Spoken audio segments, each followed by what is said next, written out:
eu sou a professora de Ciências Leonora Batista Campos. Estou com você hoje para mais uma aula de Ciências e o tema de hoje, o tema da nossa aula é impactos ambientais por fenômenos naturais. E eu espero que com essa aula de hoje você venha compreender, conhecer os impactos ambientais por fenômenos naturais, diferenciar os impactos ambientais naturais e os provocados pela ação humana, identificar as causas e consequências desses impactos para o meio ambiente e também reconhecer ações responsáveis que irão diminuir esses impactos ambientais. E hoje eu quero te perguntar, o que é impacto ambiental? O que você sabe sobre esse assunto? Então, o impacto ambiental é qualquer alteração significativa que ocorre no ambiente, podendo ser provocada pela ação humana ou até mesmo por fenômenos naturais. Então, nesse caso, você está diante de um impacto ambiental. E eu quero te perguntar, você conhece algum impacto ambiental que ocorreu aí na sua cidade? Você viu em algum noticiário falando, na própria internet, falando de algum impacto ambiental que ocorreu aqui no nosso estado, até mesmo no nosso país? É sobre esse assunto que a gente vai falar. Você que é aluno aí de Brumadinho, de Mariana, professor das escolas, você pai que pertence a essas cidades, você sabe do que eu estou falando. Porque nós recentemente tivemos aí dois impactos ambientais que trouxeram impactos tão grandes que a gente até fala que é um desastre ambiental. Então, esses desastres, esses impactos ocorrem pela ação humana. Mas como esse assunto é da próxima aula, hoje o nosso foco é falar sobre impactos ambientais provocados por fenômenos naturais. Vamos conhecer sobre esses impactos? Então, nós temos aí os furacões, terremotos, erupções vulcânicas, tsunamis, inundações, tempestades. Vamos falar um pouco de cada um. E, lógico, você vai observar que tem alguns desses fenômenos, desses impactos por fenômenos naturais, que não é muito comum você ver aqui no nosso país, que você sabe muito porque você pesquisa, você interage aí com os noticiários e você conhece sobre eles. Mas no nosso país, muitos impactos desses aí não acontecem. Então vamos aí, você já presenciou na sua cidade tempestades, inundações, que é ocasionada por fenômenos naturais. Embora, às vezes, é um fenômeno natural que proporciona algum impacto, mas às vezes, mesmo ele sendo um fenômeno natural, não quer dizer que ele também, as ações humanas, não venham potencializar as consequências desse impacto, mesmo ele sendo natural, que é isso que a gente vai abordar aqui na aula de ciências no dia de hoje. Então, vamos hoje falar um pouquinho sobre os furacões. Você já ouviu falar em furacão? Como é que ele forma? Onde forma? Já aconteceu furacão aqui no Brasil? O que você sabe sobre isso? Então, vamos conhecer um pouco mais para você entender melhor. Então, o furacão, eu posso dizer que é um sistema de movimentação do ar. Mas para você entender furacão, eu quero que você pense comigo sobre o vento, a formação primária do vento. Então, vamos entender aqui. O vento, ele forma da mais alta pressão para a mais baixa. Numa zona aí de baixa pressão, o que vai acontecer? O ar fica mais agitado e tende a subir para as partes superior da atmosfera. Então, esse ar subindo para a atmosfera, a tendência é que o que está mais denso no alto da atmosfera tende a descer. Então, esse deslocamento do ar nós chamamos de vento. E, logicamente, quando acontece o vento, ocorre em uma baixa pressão, porque a movimentação do ar, ela faz diminuir a pressão. Então, quanto maior for a pressão, maior é a velocidade do vento. Então, vamos aí entender um pouco mais sobre os furacões. Geralmente, para formar um furacão, é necessário uma velocidade aí de 119 km por hora, acima. E também, geralmente, ele forma nas zonas dos oceanos, com a temperatura da água de 27 graus. é uma tempestade tropical, onde corresponde a um sistema de baixa pressão. Vamos entender sobre isso aqui. Então, ocorrendo a água dos oceanos, por ela estar aí na temperatura de 27 graus ou mais, ela vai ocorrer o processo de evaporação. Essa evaporação ela vai ocorrer mais rápido, ela vai ocorrer mais intensa. E se ocorreu a evaporação, vai ocorrer também o aumento da umidade do ar. Esse vapor de água ele sobe para a atmosfera, lá ele vai condensar para formar as nuvens. E nesse processo aí de condensação, vai ocorrer também uma liberação de calor, uma liberação de energia. Ocorrendo aí esse movimento, né, do ar, logicamente que a pressão também vai diminuir. Então, a diferença, eu não falei aqui agorinha que quanto maior for a pressão, maior é a velocidade dos ventos. Então, aí nós podemos falar que tem o furacão.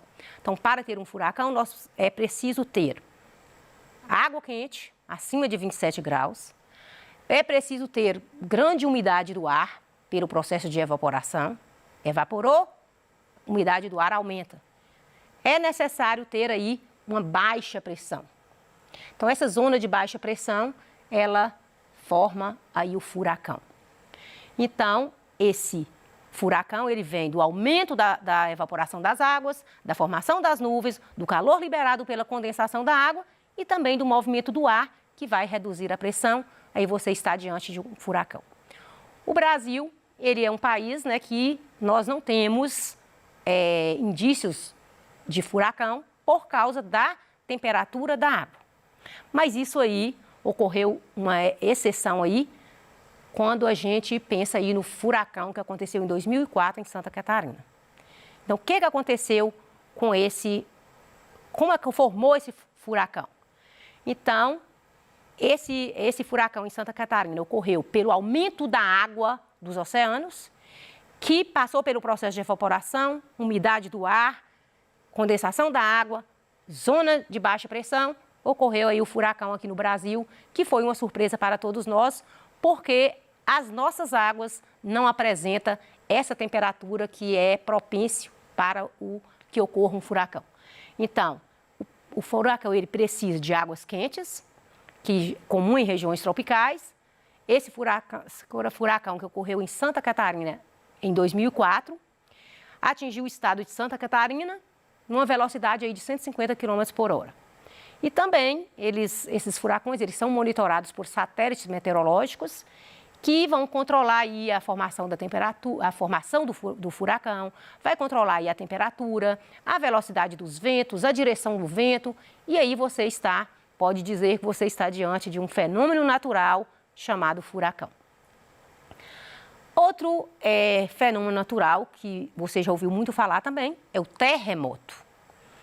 O terremoto, ele surge através do atrito, do choque entre as placas tectônicas. Então, para falar de terremoto, eu quero que você relembre comigo algo que você já aprendeu, que são as camadas internas da Terra. Você já aprendeu que a Terra ela é constituída por 3 camadas: crosta terrestre, manto e núcleo. Você já sabe que a crosta terrestre, essa parte sólida, formada por gigantescas placas, que a gente chama de placas tectônicas. Essas placas tectônicas, elas são próximas ao manto, que é esse que constitui o magma, que é aquela substância pastosa com alta temperatura, elevada pressão. Você já estudou sobre isso e você já sabe. Então, vamos relembrar aqui. O magma no interior da Terra, ele tem elevada temperatura, ele tem alta pressão e ele movimenta. E o movimento do magma ali dentro do interior da Terra é um movimento circular. E quando ele movimenta, ele vai ocorrer o quê? O atrito entre essas placas, o choque entre essas placas tectônicas. E com isso, elas afastam um pouco esse magma que está ali, substância pastosa, ele tende a sair. E quando ele sai, a gente vai falar que é erupção vulcânica. Então, tanto a erupção vulcânica e tanto os terremotos, eles surgem através do movimento das placas tectônicas que estão aí na crosta terrestre. Então, essa energia liberada, né? Quando sai aí os terremotos, eles liberam grande quantidade de energia provocada por esses tremores aí na crosta terrestre. E existe uma escala para medir a intensidade de um terremoto que a gente chama de escala Richter. Ela mede a intensidade de um terremoto. Então, você já aprendeu que o terremoto, ele surge pelo movimento das placas tectônicas. Ocorreu o choque entre essas placas por causa do movimento do magma no centro da Terra. Então, movimentou o magma, essas placas se chocaram e aí ocorre aí o terremoto e a saída desse magma, que a gente chama de erupção vulcânica. A erupção vulcânica, ela também é um fruto dessa movimentação das placas tectônicas, como eu já te disse, e é esse extravasamento do magma, é a saída do magma para fora, que é aquela lava que vai originar os vulcões. E aí a gente pensa aí que como que esse vulcão, o que ele libera? Ele vai liberar aí grande quantidade de gases tóxicos, muita poeira, muito calor, muita temperatura.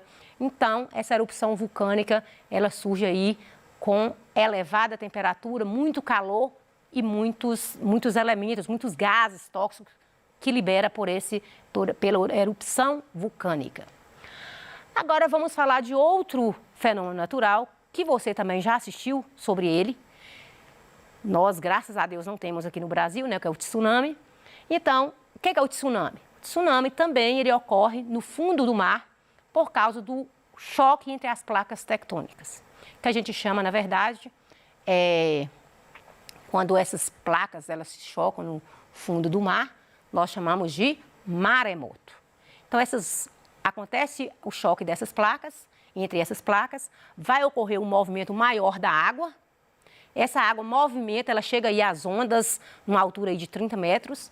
A gente pode dizer que quando ocorre esse choque entre essas placas tectônicas no fundo do mar, é como se viesse uma força muito grande de baixo para cima, elevasse essa água, ocorresse um movimento maior entre essa água, e aí vai ocorrer ondas gigantes, que a gente geralmente fala, né, que os tsunamis são grandes ondas provocadas por terremotos. Então, essas ondas, elas podem atingir aí 30 metros de altura, pode chegar numa distância aí de 10, 100, 500 quilômetros.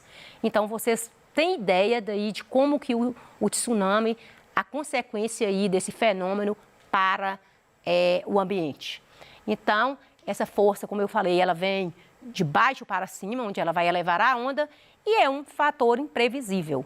Nós ainda não temos, né, com a tecnologia que a gente tem, de como prever um tsunami aí há mais tempo. Então, você tem aí as probabilidades de ocorrência, mas não tem, assim, aquele momento exato que vai acontecer. A formação de um tsunami, ele vem pelas atividades tectônicas, né, que é o principal fator, que é o choque, que é o atrito entre essas placas. Essa energia liberada, ela vai movimentar as águas, que se propaga aí, como eu já falei, numa distância de 10, né, até 500 quilômetros em alto mar. E essa formação dessas ondas gigantes, pelo fato da que a gente fala da altura dela, que é muito alta, e a grande velocidade que vem aí, que ela movimenta essas águas. E quando ela chega aí na parte do litoral, ela causa aí grandes danos, grandes inundações, grande destruição.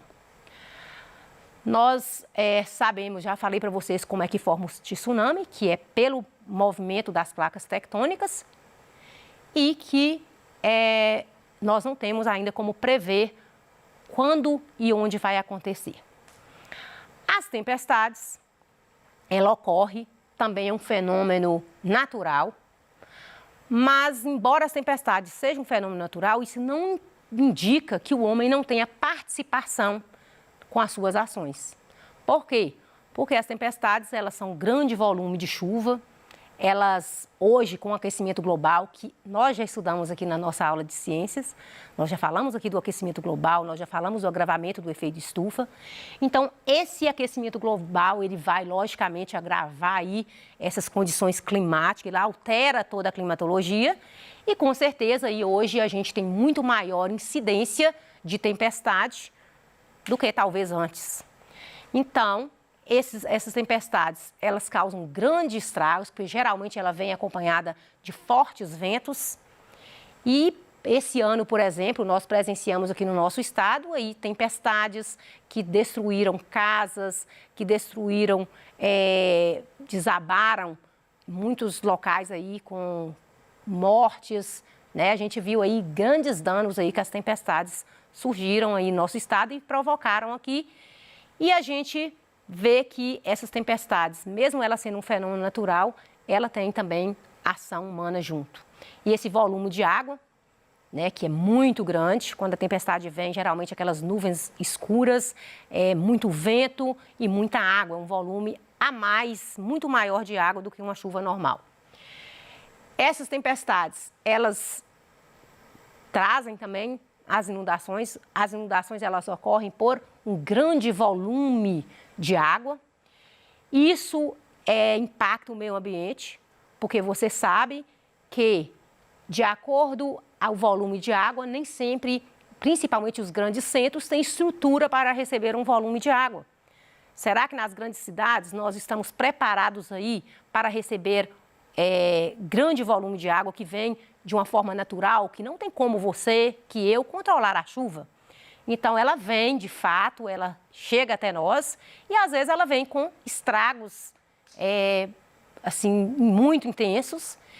E quando você observa uma tempestade, as inundações, você vai perceber que, às vezes, o homem tem responsabilidade nesse fenômeno, no efeito dele na natureza. Ele não tem controle da tempestade, mas, às vezes, as ações dele no ambiente contribuem para que venha ter umas consequências muito mais drásticas, como, por exemplo, o entupimento dos bueiros através dos lixos. O lixo, ele entope os bueiros, não tem por onde a água escoar, e com isso vem as inundações. Sabemos que nos grandes centros aí a gente tem aí muito concreto, pouca árvore, pouco solo exposto, então essa água vem, ela não tem como infiltrar no solo, então ela vai ser, não tem para onde ela sair, então ela vai passar aí por inundações. É preciso que você conheça mais sobre esse assunto, você pesquise, você investigue, vai aí, faça mais pesquisas sobre o furacão, sobre os tsunamis, sobre os terremotos, sobre a erupção vulcânica. Pesquise mais aí sobre esse efeito da tempestade, das inundações aí na sua cidade. E eu trouxe aqui para você algumas atividades que você vai poder praticar, que você vai poder interagir mais com o que você aprendeu. Vamos lá. As enchentes não são problemas graves, nos quais, principalmente nos grandes centros, como eu já falei, todos os anos essa ocorrência deixa muitas pessoas desabrigadas e, por vezes, até fazem vítimas fatais. As alternativas abaixo citam possíveis medidas para combater e evitar tragédias decorrentes das enchentes. Aí você vai escolher a que não condiz. Não vou responder essa questão. Você vai pesquisar, você vai interagir e você vai resolver essa questão aí, que você vai saber essas enchentes, as causas, as consequências que ela traz aí para a sua cidade, para o nosso estado, para o nosso país. Então, fique ligado e pesquise aí para você tirar a sua dúvida. Ainda trouxe outro desafio aqui para você, que é qual das alternativas a seguir não corresponde a um fator contribuinte para a formação de um furacão. Lembra o que nós falamos aqui? Quais os fatores essenciais para ter um furacão? O que é necessário, a presença de um furacão, ela se dá a quais os fatores? Lembra que nós falamos aqui da umidade do ar, da água quente, falamos aqui da baixa pressão? Então, pesquise aí e está aí esse desafio para você. Sobre os furacões, assinale a alternativa incorreta. Então, sobre os furacões, o que você aprendeu? O furacão, ele acontece aqui no Brasil? Já aconteceu algum? Nós falamos que não é comum, mas aconteceu o primeiro furacão em Santa Catarina, em 2004. Falamos aqui que o furacão ocorre pela velocidade, é a velocidade do vento que ocasiona pela diferença entre a pressão. Quanto mais alta a pressão, mais alta é a velocidade dos ventos, maior é a velocidade dos ventos. Tratamos isso aqui também. Então, Temos outra aqui que eu deixei para você sobre os tsunamis, que nós acabamos de falar. E aí você vai ver qual o tsunami, quais as consequências que ele traz, né, para um determinado lugar, onde que ele forma, você já aprendeu aqui hoje. Eu espero que você tenha gostado da aula, que você tenha aprendido e até a nossa próxima aula. Te aguardo e te espero.